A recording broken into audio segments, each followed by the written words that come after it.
बिस्मिल्लाहिर्रहमानिर्रहीम। Last time हमने organic chemistry start की, उसमें हमने कुछ बेसिक चीज़ें पढ़ी। आज हम थोड़ा सा आगे मूव करेंगे और ऑर्गेनिक कंपाउंड्स के कुछ इम्पोर्टेंट फार्मूलाज को डिस्कस कर लेते हैं। ये कुछ फार्मूले जब हमें याद होंगे तो इनकी वजह से हम कंपाउंड्स खुद लिख सकते हैं। ठीक है जी, जब किसी मौके पर उनका जिक्र होगा कंपाउंड्स, ऑर्गेनिक कंपाउंड्स का, तो वो हमारे लिए लिखने आसान हो जाएंगे। लेकिन उसके लिए जरूरी है कि हमें ये चंद फार्मूले याद हो।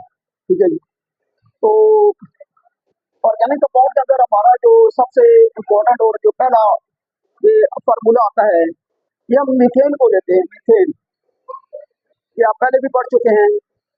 Methane is organic compound and its molecular formula is you are looking CH4। अब इसके साथ हम चंद एक और भी कर लेते हैं, तकरीबन 10 पूरे कर लेते हैं। 10 कंपाउंड हमें इनके नाम भी याद हो और इनके फार्मूले भी याद हो, तो उसका मैं आपको तरीक़ाकार बता देता हूँ। तो मीथेन से हम स्टार्ट करेंगे, वो आपके पास बुक में भी हैं, आप याद कर लें वहाँ से। और इनके आपको मैं फार्मूले भी याद करने का तरीक़ाकार बता देता हूँ कि आप इनके फार्मूले कैसे याद करने हैं।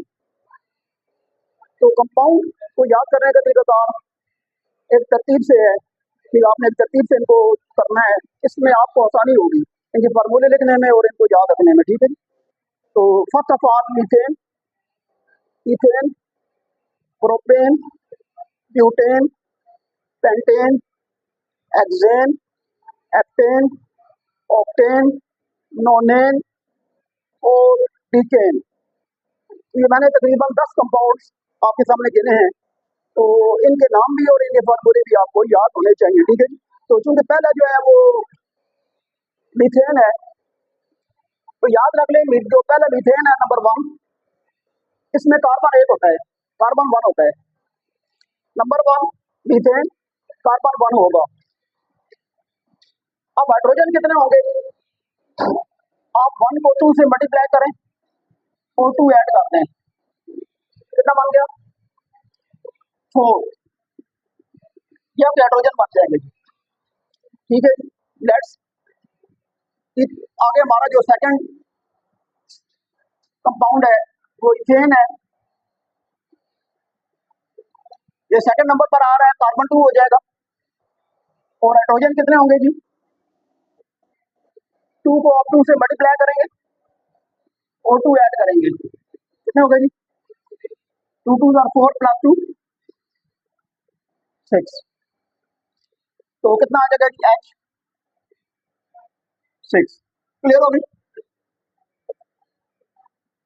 आगे आगे जी प्रोपेन,